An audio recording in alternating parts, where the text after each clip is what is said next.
સોમવાર 29 જૂન 2026 ઉપલી મેળીનું વર્ણન. સારા સંસ્મરણો. બાઇબલ વાંચન પ્રેરિતોના કૃત્ય 9મો અધ્યાય 36-42 ક્રમ વાંચીશું.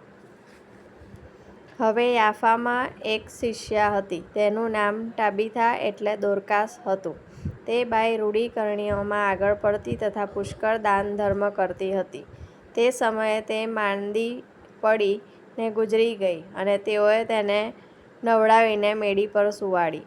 હવે લોદ યાફા પાસે હતું, તેથી પિત્તર ત્યાં છે એવું સાંભળીને શિષ્યોએ 2 માણસને તેની પાસે મોકલીને એવી આજીજી કરી કે અમારી પાસે આવવાને તું ઢીલ કરીશ નહીં. ત્યારે પિત્તર ઊઠીને તેઓની સાથે ગયો, અને તે આવી પહોંચ્યો એટલે તેઓ તેને મેડી ઉપર લઈ ગયા. સઘળી વિધવાઓ તેની પાસે ઊભી રહીને રુદન કરતી હતી, અને દોર્કાસ તેઓની સાથે હતી. ત્યારે તેણે જે અંગરખા તથા લુગડાં બનાવ્યા હતા તે તેઓએ તેને દેખાડતી હતી.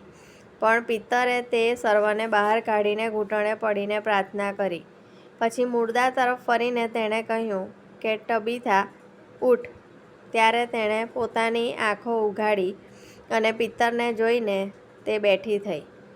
પછી તેણે તેને હાથ આપીને ઉઠાડી, અને સંતોને તથા વિધવાઓને બોલાવીને તેને જીવતી દેખાડી.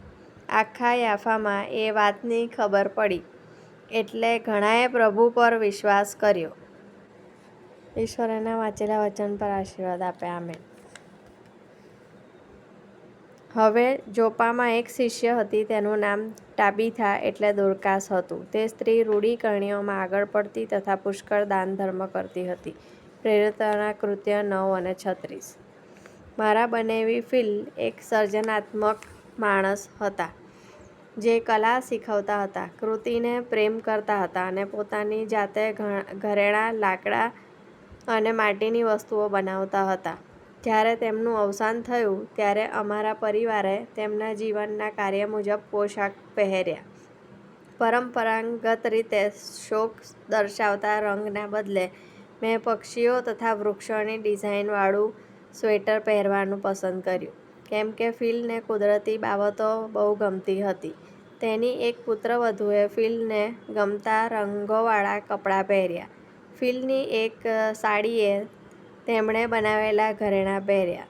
અમારા પરિવારે ફિલને જે રીતે સન્માન આપ્યું તે જોઈને મને આજના બાઇબલ વાંચનની યાદ આવી.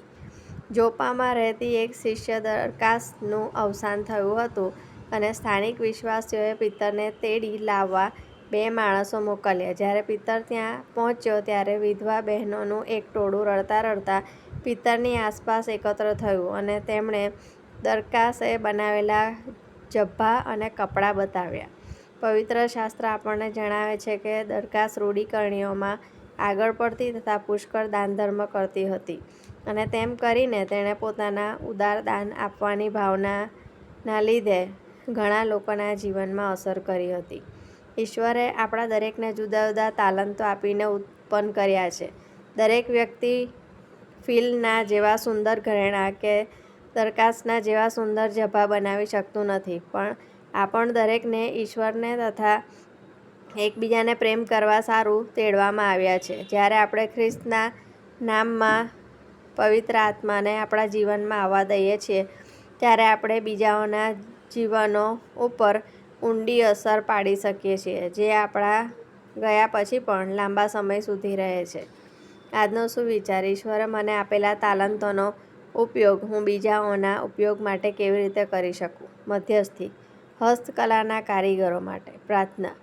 કૃપાળુ ઈશ્વર, તમે અમને આપેલા તાલંતોનો ઉપયોગ અમે તમારા નામમાં બીજાઓ તરફ પ્રેમ દર્શાવવા માટે કરીએ તેવું થવા દો. પ્રભુ ઈસુના નામમાં. આમેન.